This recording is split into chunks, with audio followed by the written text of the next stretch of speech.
This is CBC Here and Now.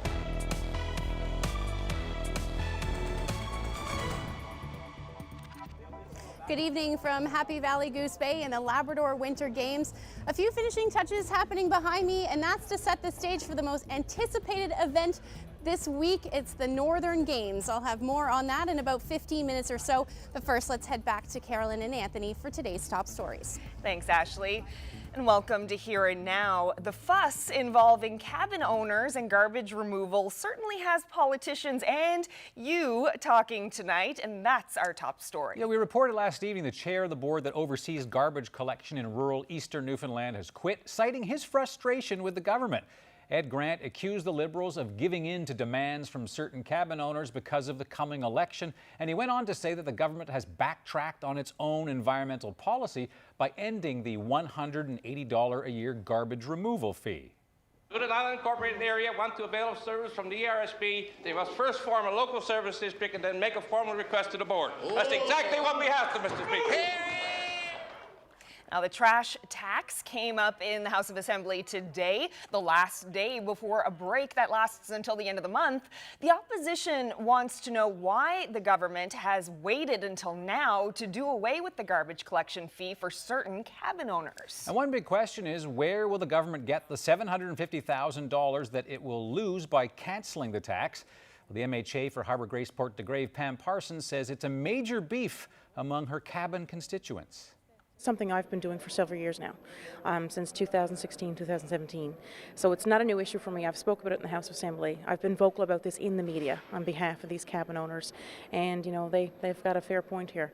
You know, and again, it's not a one-size-fits-all. So it's just a coincidence of timing that it's just before an election? Well, I think the minister is the best person, you know, to speak to that. As you know, I'm not the Minister of Municipal Affairs, but I can speak on behalf of the constituents, and as the MHA for the area, it's certainly something that I've been advocating for several years. And we're going to get to the minister a bit later in Here and Now, but let's get to how you feel about this controversy. I think we had all the sides of the story covered last night, and then people took to Facebook, especially those who are active on the Cabin Owners Against the Trash Tax Facebook page. Sharon Topping says she listened to the interview with Ed Grant, and according to Sharon, it's Grant's way or no way. Charmaine Dawn Squires calls Grant a spin doctor, saying it's all about his ego. And this comment is from Guy Ivey, who says cabin owners don't need Grant or his charges for garbage. And Dwayne Marr says the former chair seemed to be the main reason for most of the issues at Eastern Waste. Derek Windsor is looking for a happy medium, but he says things got out of hand because of poor leadership. Brett Wareham took to Facebook to say now they have to make this work, as opposed to simply quoting the, quote, dictatorial legislation. And Anthony, you didn't escape criticism in all of this fuss. Harry Young wrote, "Get your head out of your you-know-what and do your homework. This story is not about some appointed hack/quitter. It's about a tax revolt." And Patricia Swain Sweeney says, "You were out of line, even rude," to MHA Derek Bragg. She points out you were born in Montreal and says you probably wouldn't talk that way if you were interviewing someone with SNC-Lavalin of Montreal, and that you think you can say what you like to Newfoundlanders. Okay, actually I wouldn't mind having a crack at SNC-Lavalin. Well, it's true, I was born in Quebec, where I haven't lived in 30 years, but if it helps, my parents say I was conceived in Labrador. But let's get back to the real news here. That's garbage, taxes, resignation, and turmoil, all of it politics. And there is one late development to this story tonight. The province has announced a new chair of the Eastern Regional Service Board. Babel's Mayor Harold Maloney, a longtime board member, will take over the position. So interesting developments there. And we're not done with this story yet. You heard Pam Parsons say that this is an issue for the Minister of Environment, Graham Letto, and he'll weigh in on this, as he did today, in about 20 minutes on Here and Now. Well, staying with politics, though, the head chef of Mallard Cottage is getting into politics. Todd Perrin made the announcement on Twitter this morning. He's running for the Progressive Conservative nomination in St. John's East Kitty-Vitty. Now, Lorraine Michael holds that district, but not for much longer. The clock's ticking. And it's considered an NDP stronghold, but Michael is not running in the next election. She's actually stepping aside to make way for the party's new leader, Alison Coffin. And the province is giving Eastern Health $150,000 for a new program to help people quit smoking. Provincial government ministers announced the funding today at the Health Sciences Centre in St. John's. They say it's badly needed because about 21% of people in this province smoke. The national average is 18%. Eastern Health says this new program will start at St. Clair's Hospital in St. John's. One of our coordinators will actually meet with you while you're an inpatient, and we'll talk to you about the program, and we'll support you coming on to the program. So when you actually are discharged, you will have all the tools that you need in order to stay, to quit. So it will be both counseling support and guidance, as well as access to NRTs, nicotine replacement therapy. A well-known women's advocate is leaving her job. Jenny Wright, the executive director of the St. John's Status of Women Council, is stepping down. In a brief statement, which actually arrived quite late, the council says Wright is moving on to other opportunities. Reached for comment today, Wright says the decision was mutual. Government is going generic with high school social studies. Today, the education minister confirmed history and geography are on their way out. Here now's Katie Breen is here with more. So, Katie, what's happening? Well, it's all rolling into one. Rather than having a history option and a geography option, soon it'll just be social studies. The classes will cover both topics, plus civics and economics. Minister Al Hawkins says government is redesigning the curriculum to make it more relevant to today, and he says it'll be easier to administer, especially in rural areas. Some of the smaller and mid-sized schools where the numbers weren't really there for the courses, and so now with the social studies programs, we're addressing general academic and making it more available to more students, and so students can take advantage of having those courses. Now, Hawkins says just because the new curriculum will be easier for rural schools to run, that doesn't mean it'll shortchange students in bigger centers. He says social studies is the better option, and students will find out soon for themselves. The grade 11 level course is being brought in next year and grade 12 the year after. Thanks so much, Katie. No problem. It's Katie Breen.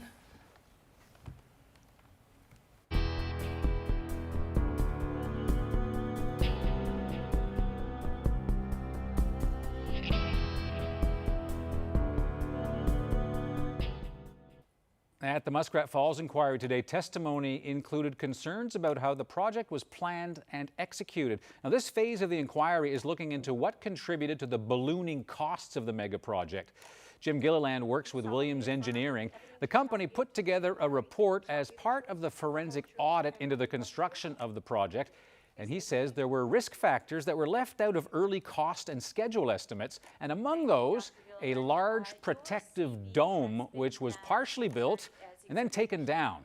Gilliland says it wasn't a bad idea to try to protect the work going on at the powerhouse, but it was a high-risk undertaking that required extensive upfront analysis. When you add in the complicating factors of the overhead cranes and the moving of materials around inside the building, inside the enclosure, as part of the enclosure structure, that's a level of complication and risk to the process, to the construction process, that is, in my experience, unique and very, and potentially more risk is added to the project and ultimately to the outcome of the project. Well, it's not often the Canadian Coast Guard delivers groceries, but Mother Nature hasn't given them much of a choice this winter. Ice conditions in the Strait of Belle Isle are the worst they've been in years, prompting ferry delays and cancellations. That has left the Coast Guard busy helping other vessels and even carrying cargo itself, with the Henry Larson providing grocery delivery service this week. The length of time it was taking to get supplies to Labrador has become a safety issue. So the Federal Public Safety Agency requested the Coast Guard transport cargo to the area. Goods were loaded onto the boat in Corner Brook and taken up to Blanc-Sablon, Quebec, near the Labrador border. Not only is the ice extremely thick, but high winds have put pressure on the ice, causing it to form ridges that make crossings even harder. All right, well, let's take you up to Happy Valley Goose Bay now, where it's a big night tonight. Yep, it's the start of the Northern Games portion of the Labrador Winter Games. So, Ashley, tonight's the night of one of the most popular events, right? Yeah, and I'm hearing it is sold out, so you can tell that's just how popular it is. They are just putting the finishing touches in behind me. They're going to start warming up in the next 15 minutes or so. But right now I am joined by Wyman Jock, and he's going to tell us first about what I'm wearing. All right, Ashley, so what you're wearing is what we would traditionally call a sillipuck. And so it's used mainly by the Aboriginal people. They would use it in the springtime to use it for seal hunting. So it allowed them to blend in with the ice. So they would traditionally be all in white. And then they could allow them to get closer to the seals to actually to hunt. Oh, okay, interesting. That's a cool history behind this. Okay. But we're going to talk about the history of the Northern Games and why are they so popular? I think it's popular because it's an ability for the athletes to show off their agility, their athleticism, strength and endurance. The crowd gets into it. It's a traditional Labrador game, right? So people, I think from that perspective, enjoy it. So what kind of competitions are we talking about here? So Northern Games are made up of 4 events. There's 2 each night. Tonight is the Labrador hurdles and the over the rope. And tomorrow night will be the seal crawl and the 1-foot high kick. And so what is the most popular game or competition? So I think it's fair to say tomorrow night's events will be the more popular. The seal crawl is usually quite a fast race down the length of the arena, and the 1-foot high kick. So it's quite a feat and quite the height, and it's a crowd pleaser. Can you explain that one to me? Crowd pleaser? Yes. So crowd pleaser being that it takes a fair bit of athleticism. The individuals have to run, leave their feet with 2 feet planted, kick the seal with 1 foot, and come down and land on 1 foot. So the record for this games is 8 foot 11 inches. So it's a massive height. Wow. So it's obviously not like hockey or skiing or anything like that. So how do the athletes prepare for this type of event? Yeah, so each athlete or each of the communities, it's not every community obviously have the apparatus in their community. They mostly make them up the best way they can. A lot of them's done at their gym. So they're practicing using whatever facilities that they have. And for the hurdles, they'll use hockey sticks and stands. Seal crawl is pretty, they can practice on. And the 1-foot high kick, some of them have different stands that they have set up in their home communities to practice on. And they'll use wherever they can practice. Okay, so I'm really personally looking forward to seeing what these events have to handle. So we will send it back to Carolyn and Anthony in the studio.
This weather update is brought to you by the Healthcare Foundation Home Lottery. Bonus deadline is midnight, Friday, April 5th. Order now at hcfhomelottery.ca.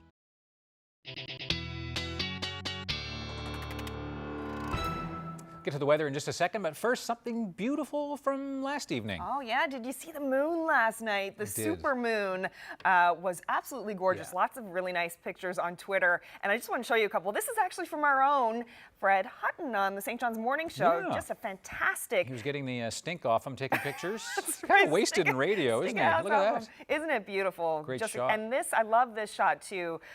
This was this morning, and you can just see the moon over the hills.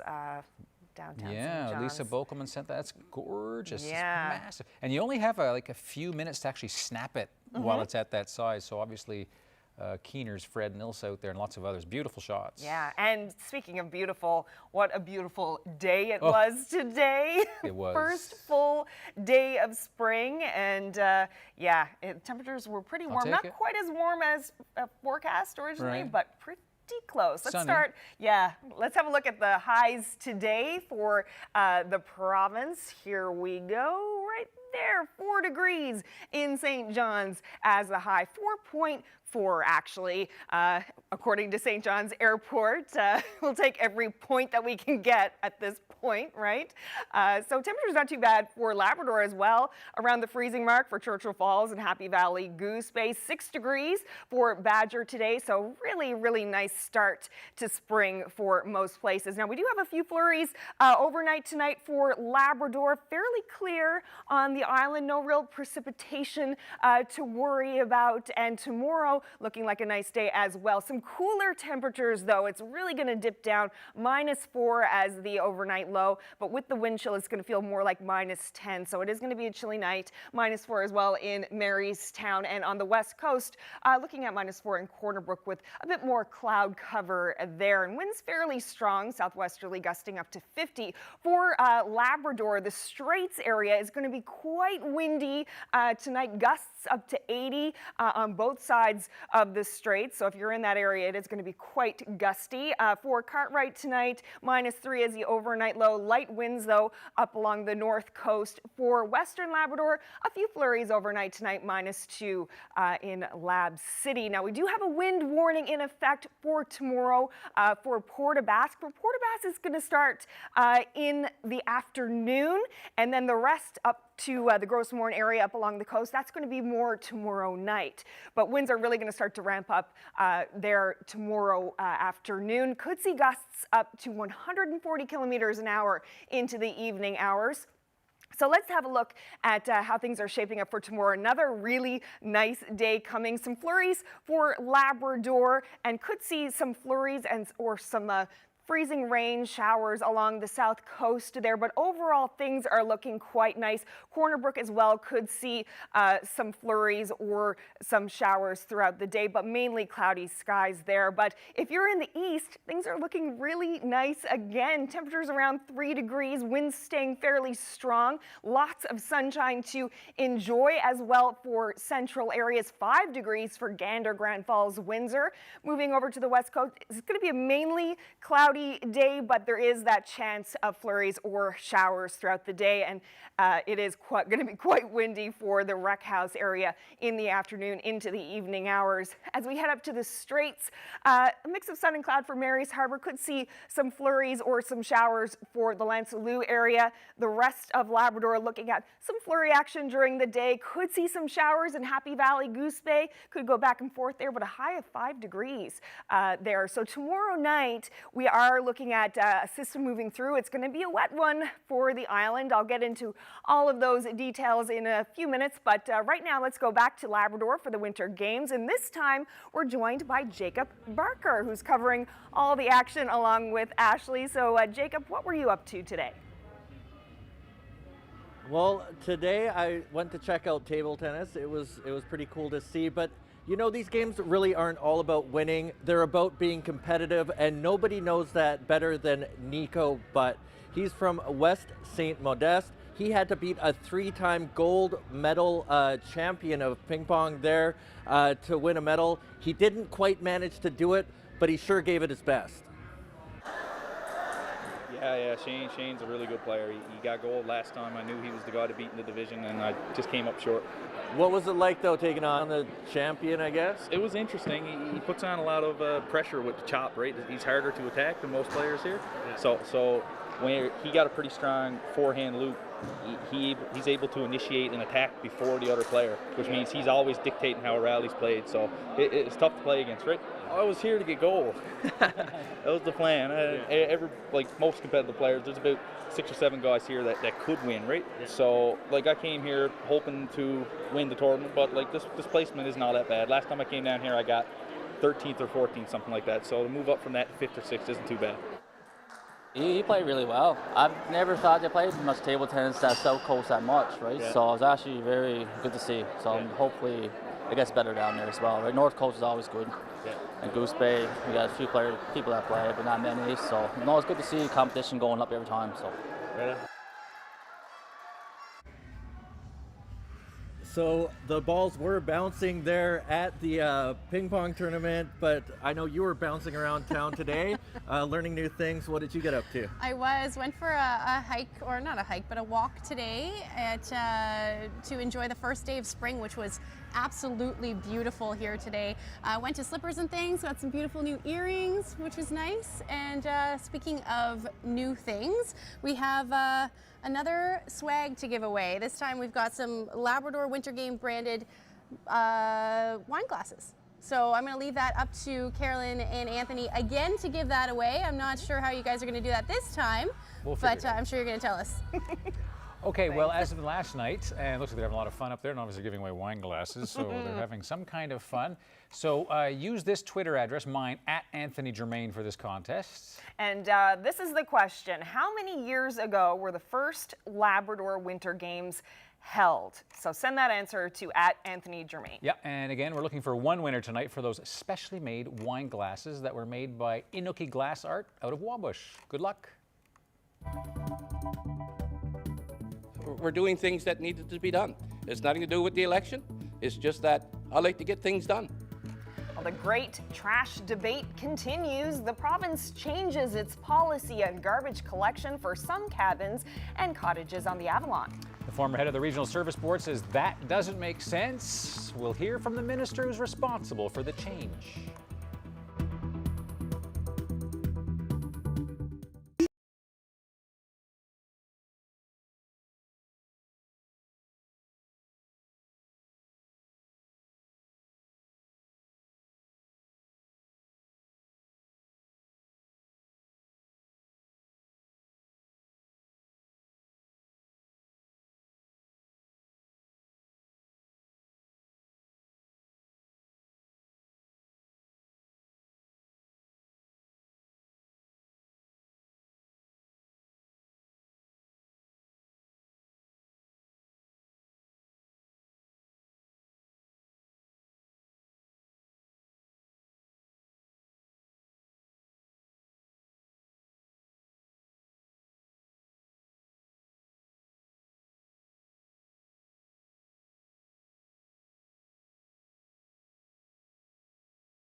Welcome back to Here and Now. Well, now back to tonight's top story and the growing controversy involving some cabin owners in the province.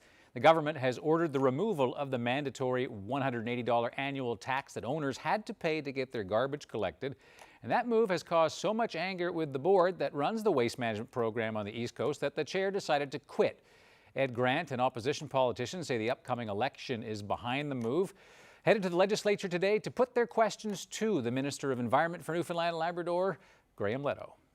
How come you're making such a decisive directive before your consultations and reviews complete? Because you had to? No, I didn't have to do anything. We felt that it was the right thing to do, and at this time, and so we moved ahead with it. But I guess the consistency issue with me is you told us you really need to consult and consult and consult on plastics, but in this case, you're willing to say, okay, I got to do something. I felt that I had to do something, but I didn't do it without consultation. I met with both groups. As I said, I met with the Eastern Regional Service Board on at least 3 occasions. And I asked them to take a look at this, and they came back to us and said they could not do it. But is it a good idea to give people a chance to opt in or opt out? You know, I don't have any kids. I think it is. I don't have any kids. I don't want to pay school tax. I don't drive. I'll take the bus. I don't want to pay for road taxes. I mean, where do you draw the line? Well, we heard it loud and clear from the cabin owners and from anybody who was paying the double fee. That's what they call it, the trash tax. They pay, if they're living in a municipality, they pay a $180 fee to the municipality. Right. They felt if they're spending 3 or 4 weekends a year up to their cabin, up to their cottage, they shouldn't have to pay it the second time. And we agreed with them. But if somebody in St. John's decides to go to Florida for 6 months, the city of St. John's doesn't say, hey, we're going to cut your bill in half? Anthony, I think you're comparing apples with oranges, because paying half a fee or not paying the full fee is a lot different than paying double the fee, which is what these people are doing. So I don't see that analogy at all. I think it's apples and oranges. Does the election play into this? Your parliamentary Absolutely secretary. not. So it's just a coincidence that here we are, and you're 4 years in, you're listening to cabin owners. Almost 4 years in. Again, I will go back and say to you, I took over as minister in early November. There's the first issue that was faced. The second issue was plastic bags. This was the first issue that I faced. The first people that I met with. I'm making a decision based on our government's position, and we're just making things. We're doing things that needed to be done. It's nothing to do with the election. It's just that I like to get things done. Can you see though that it could look as if you're pandering? I don't really care what it looks like. All I care about is that we're doing the right thing, and we believe that we are. We're doing the right thing. We're not forcing people to pay a fee twice.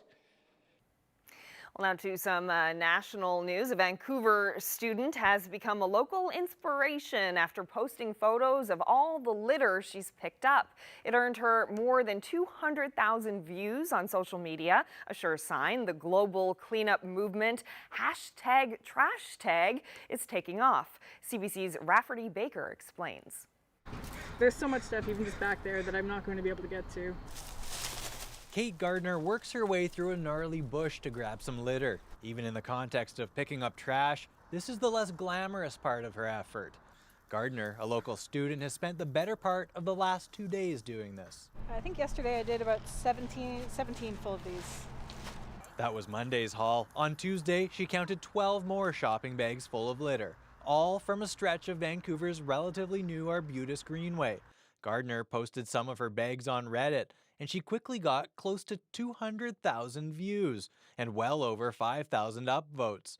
She wasn't aware of the trash tag hashtag, but others quickly made the connection to the global movement to collect garbage from beaches, parks, and streets.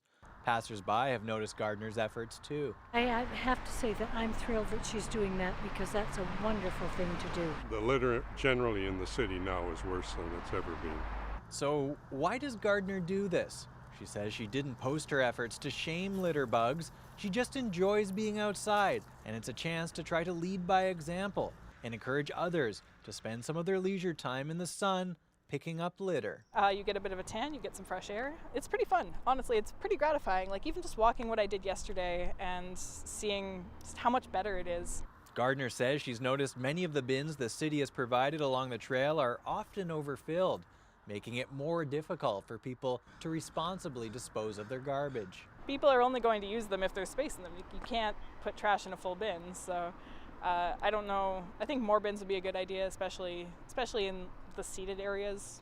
Gardner says she would like everyone to do their part, whether it's properly throwing away cigarette butts, disposable cups and plastic, or helping to make the city a cleaner, better place. But mostly, she seems to just enjoy spending the time outside, doing her part. Rafferty Baker, CBC News, Vancouver. I never thought about this. My biggest goal was to share it to my classmates so they understand about what's happening in Syria and Iraq. And then it just suddenly went all the way up to here, Canada Reads. Colleen here in Corner Brook at a Canada Reads event where the authors of this fantastic book spoke to a very large crowd. I'll bring you all the details.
Welcome back to Here and Now.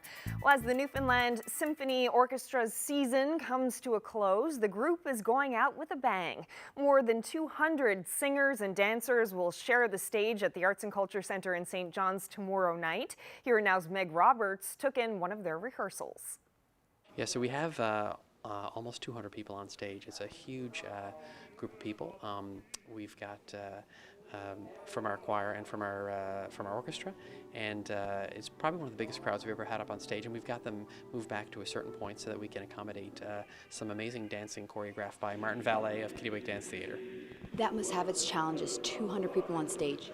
It does, but you know, we have a great production manager, Steve Power, and we're able to fit them in, and we do a seating plan and a stage plot, and we work with the great crew here at the Arts and Culture Centre to get everybody on stage, and by the time everybody gets together and our three soloists, it's going to be a great show Friday night.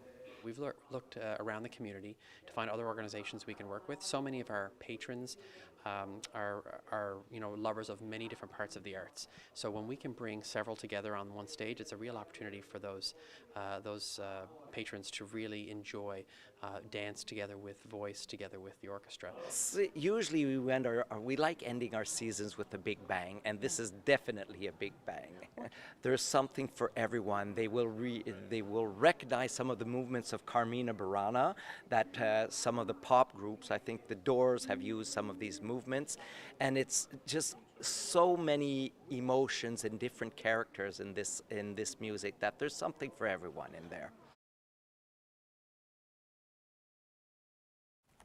Well, 2 new authors are embracing their nationwide fame. Their book, Homes, is a top contender in CBC Radio's Canada Reads competition. They were in Corner Brook last evening sharing their very powerful story with a crowd. Here now's Colleen Connors was there. Hostility. It produces documents and explained in an even voice that the whole family was moving to Damascus.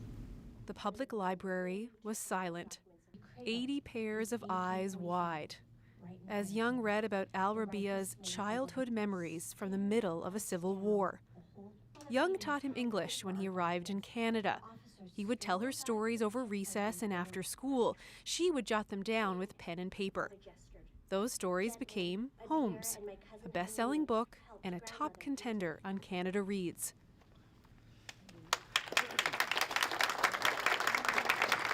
I never thought about this. My biggest goal was to share it to my classmates, so they understand about what's happening in Syria and Iraq, and then it just suddenly went all the way up to here, Canada Reads. The two have traveled across the country speaking about the book. The night's panel discussion was a new format for them both. It was such an honor that so many people came out on a Wednesday night to share their time with us. And so I think for us, the joy is always to meet people and to hear their stories. And the warm welcome was just really, really kind and generous. So. It was lovely. I felt like I shared my story very well with the kinds of lovely people who came. And I felt like a part of the dream. The now 18-year-old newcomer spoke candidly about the tremendous violence and loss he and his family experienced in Syria. He says these types of settings make it easier for him to express himself. Oh yeah, I started with the speeches. It was my beginning to talk to the people, and it was really helpful. And then after that, the event was something new for me, and I found it even more joyful to stay and talk to the people and give my opinion about a few things. Tape! You have to use tape.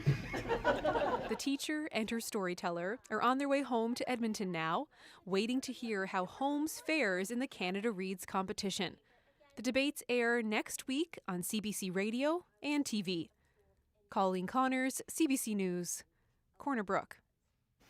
Well, Sharing Our Culture, a province-wide program to foster diversity, is celebrating its 20th year. The annual event aims to promote intercultural understanding and connect culturally diverse school-age children. Well, back in 1999, Taiwanese immigrants Tu Haohu and her brother Tu Yangsu took part in the inaugural event. And here now's Jeremy Eaton sat down to chat with them and their mom about this event and how St. John's has changed culturally since their arrival a quarter of a century ago. 你说吧。Because before we came here, we didn't even know what's Newfoundland. We never heard about it. We landed in Vancouver first. You don't even need to speak in English. You just need to speak either Mandarin or Taiwanese. Then you will be able to go around everywhere. So then later, I figured out it's not good for the two kids to learn English. I don't really recall when it sort of all clicked. And I remember Mom telling me that, for the first little while, the teachers were a little concerned because they said, well, he doesn't ever say anything. Like, perhaps he's got some sort of like special needs maybe, or like maybe we need to look after him in a different way. But then it was a couple of months in, they said they couldn't get me to shut up. My brother's a little more like, he needs to gather his facts and understand what he's working with, right? Whereas I'm more of I'll jump in the deep end and we'll see how it goes. So for me, it was challenging, but it was very fun. And when I discover the right words and put together the right sentences. Sharing Our Cultures is a multiculturalism initiative for immigrant and refugee students in the school system. So you have students that do presentations, and then you have school tours of grade 6 students that go and visit them as part of their social studies curriculum. So it's normally a 3-day event that involves an opening ceremony where the public can actually come and partake, as well as observe and ask questions, interact with these students. Well, I guess it was part of the Sharing Our Cultures, initiative at the time. So it was myself and 3 other, exchange students at the time, and it was put together by the Multicultural Society, and they sort of just wanted a chance for us all to tell our own stories about our countries, our hometowns, my mother said, our interests, and sort of just talk about ourselves in general. St. John's has come a long, long way. Even just for an example, I mean, the food, I'm sure if you take a stroll on Water Street now, the cuisine that is available now is not even comparable to even 10 years ago. Here in St. John's, I could be eating Pakistani food with my Nigerian friend before we go to our Bollywood classes, before I go visit my mother, and then we'll have sushi for supper. So it's such a big tapestry now of different cultures. It's very interesting to see, like, you don't realize it, but if you sit down and really think about the things, how far we've come as far as multiculturalism. I mean, 25 years seems like a long time, but in the big scope of things, a lot has changed in that period of time for me. Been a really great experience. I mean, initially with the language barrier and trying to figure out what it means to be here, and once we decided we're going to stay here, what does this mean to be a Newfoundlander, what does it mean to be a Canadian, and being a Taiwanese on top of that. There were some unique challenges to go with it, but once your path is established, being here, being anywhere else in the world is no different, and it's been a fantastic ride. After 25 years, I'm used to it because I made lots of friends here, and the people here, Newfoundland people, are really, really kind and nice. And then they all stay here, and then I got my daughter-in-law Newfoundlander, my son-in-law Newfoundlander, so which is really, really good. Nice. Yeah, excellent. Yeah. Well, a couple of weeks ago, Here and Now was live from the Loop at Bannerman Park, and you and Ashley were there out on the ice chatting with some skaters. Yes, it was a cold weather night that Ms. Brawweiler delivered. A lot of fun, though. Popular spot. Lots of people visit there, including provincial cabinet ministers. So this is Christopher Mitchell-Moore gliding along the Loop, and he posted this video on his Facebook page over the weekend. The tourism minister, certainly known for his social media posts. He posts from all over the province when he's out and about at different events. And at the House today, I asked the minister about his social media strategy, and here's what Mr. Mitchell-Moore had to say. I feel it's my job as an MHA to utilize social media to highlight what's happening in Newfoundland and Labrador. As you know, social media can be a nasty place. We've all been attacked by trolls, those of us on this side and people on your side. Are your feelings ever hurt? When it comes to those who deal in social media, I guess the matter is that we're all human beings. Politicians are human beings as well. I've never took to social media to make negative comments to personally impact any other individual, and would hope that other people would have the same respect. Well, we're heading back to Labrador next to join Ashley at the Labrador Winter Games. But earlier today, she got to hang out with some primary kids. That's how it works.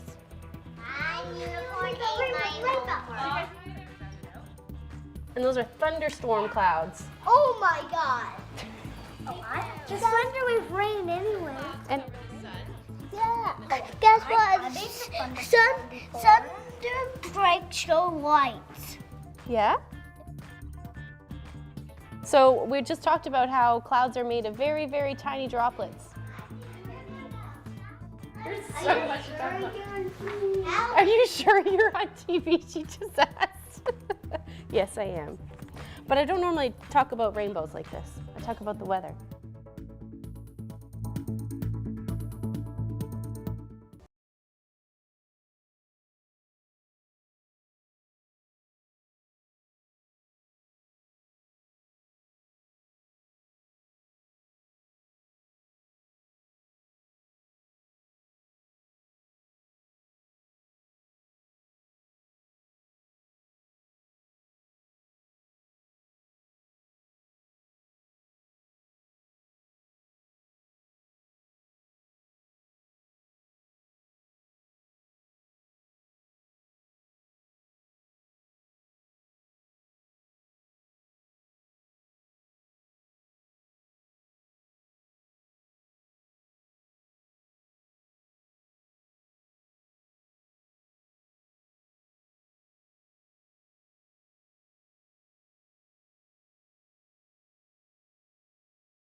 weather update is brought to you by 811 Healthline. Medical advice, health information, mental health, and healthy eating. Dial 811. It's free and confidential.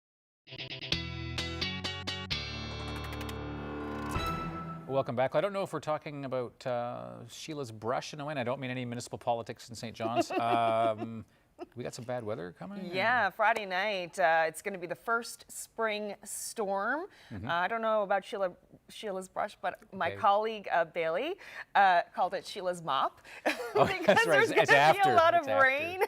A lot of rain with the system. Usually Sheila's brush has a lot of snow, but yeah, there's going to be quite a bit of rain hitting the island. But first, I'm going to have a look at some current temperatures across the country just to see how everyone's doing. If you're in Vancouver right now, 16 degrees, not 16? bad, I know. Well, it is earlier there, you know. Yeah, 2 degrees in St. John's right now. So some nice spring-like temperatures right across the country at this hour. So just to have a little recap about what we can expect tomorrow. St. John's looking at another lovely day, fairly windy, but temperatures around 3 degrees with lots of sunshine to enjoy. A bit windier though in the Port of Basque area and a chance of some flurries there as well. Up along the west coast, could see a few little flurries or some showers, but mostly a cloudy day there. Temperature's nice though, 5 degrees in central areas. So as we head up to Labrador tomorrow, 5 degrees in Happy Valley Goose Bay. Could see a couple of little showers, could see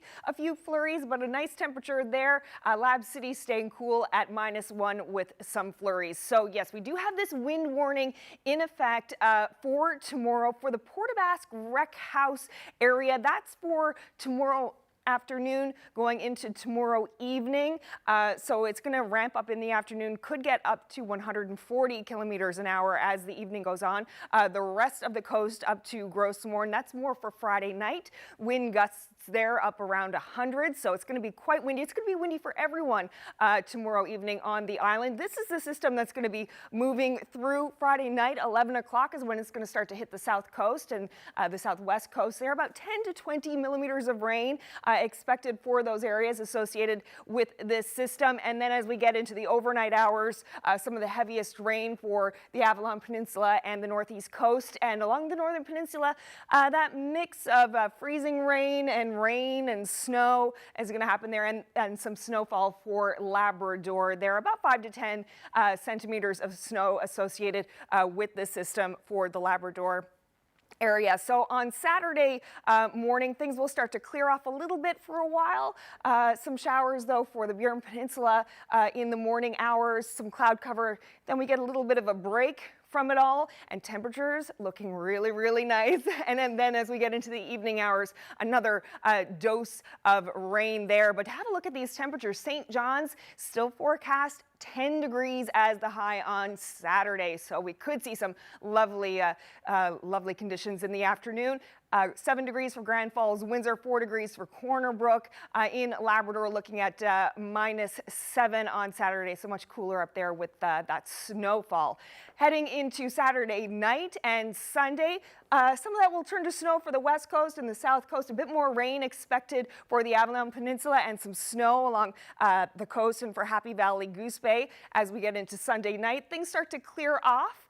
So for Sunday, we're looking at a mix of sun and cloud for the east and some snowfall for the west in Labrador. Some snowfall for Lab City and -12 as the high there, but still fairly warm on the island. Monday is looking quite nice for some areas. Monday afternoon getting some snowfall for the west coast, but the east is staying fairly nice there. Continuing on to Tuesday evening and then our 5 days. So yes, Tuesday we're looking at that messy mix of freezing rain and rain for the east, 2 degrees as the high there. For central areas, looking at a chance of some flurries for Tuesday and temperatures going back down, unfortunately, below the freezing mark as we get into the work week. And same story for the west coast, things really cooling down as we get into next week. So unfortunately, these mild temperatures won't be sticking around for too long. Same story for eastern Labrador, -12 on Monday, -11 on Tuesday with a mix of sun and cloud. And for western Labrador, rather, looking at those double-digit temperatures below the freezing mark. So yeah, it's going to stay fairly cold there. So for now, let's go back to Happy Valley Goose Bay and Ashley, who's covering the Labrador games for us. And Ashley, it looks like you have something in your hand there. What do you have? Yeah, yesterday night after the show, I was handed a bag and I didn't know what was in the bag, and then I opened them up. The gentleman got me a pair of beautiful moccasins, which I've always wanted, and I was so happy as soon as I've opened them. I haven't actually taken them off at all unless I was outside, but earlier that day I was also able to talk to some of the ladies from all around Labrador who are part of the Cultural Pavilion, and they are using locally sourced fur and materials to make things like moccasins and jackets and everything. So here's a little bit of the conversation that we had. And there you go. You don't want to do really blunt hip lines because it's going to look really baggy at the hip. So you want to do a nice smooth transition, okay? I'm here with Rowena, and we are currently doing what? We're doing pattern making at the Labrador North Chamber of Commerce, and we're part of the Cultural Pavilion for the Labrador Winter Games. And that's because it's not all about sports at the Labrador Winter Games. So why is this so important? So we wanted to get the ladies together from all the different regions and all of the different communities, and we thought what a great time to do it when all the athletes are in town, so they can not only take part in watching some of the games, but they could also take part in doing some sewing and learning some new skills. And what kind of skills are they learning throughout? This isn't just a one-day event? No, we were here since we started a little bit pre-games. We had a workshop Saturday, Sunday where they were doing experimental stuff with different leathers and different furs. And then we took a couple of days off, and then we're back at it today doing pattern making. Tomorrow we'll be doing sealskin coats with leather. And then Friday we're getting ready for our big craft fair, which is on Saturday at the college. So they're going to continue to make things and then sell that on the craft fair? Yeah, so there's a few that aren't here. They're going to be at the craft fair as well, like locals that are popular in the community, but we're really happy that a lot of the ladies that are coming in from the different regions are also going to be selling at the fair. I started sewing with my mom and my grandmother, I'd say about when I was 10, so it's been a few years. And what kinds of material do you use? We use sealskin, beaver, otter, fox, wolf, leathers, moose hide, Alaskan split, canvas. I can go on. 9.5. So. Today we're making, or you guys are making, a pattern for a coat. Pattern for a coat. Yeah. But what other kinds of things do you make? I make sealskin hats, mitts, mucklucks, coats, ties, bow ties, every type of fur, every type of material you can get. What makes you happy about participating in this event? This year you get to meet a great bunch of people, and a few of them I met years ago in something like this here, so you make friends for the rest of your life. That's the best part.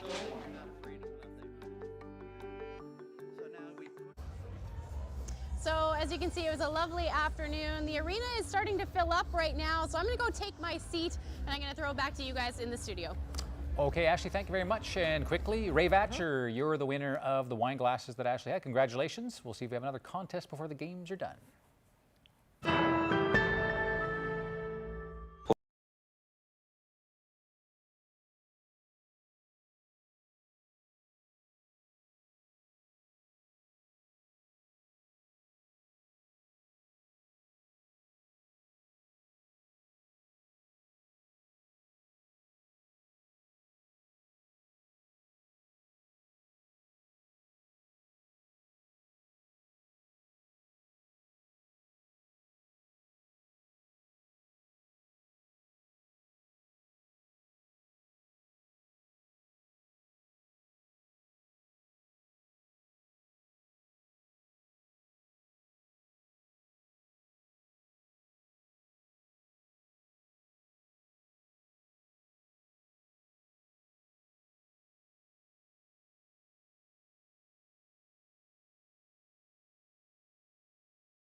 Well, now an update on a story we brought you last night. Yeah, Oreo the dog. Remember him? He finally noticed that actually there was a moose in his front yard. Now, you remember last night we showed you a video from Keith Field in Portugal Cove. Little Oreo was blissfully unaware of the visitor there in his yard. There you see Oreo. There he is. Yeah, what's up? What's going on? Well, Keith sent us another video when Oreo finally clued into the big visitor. He's back. What is that?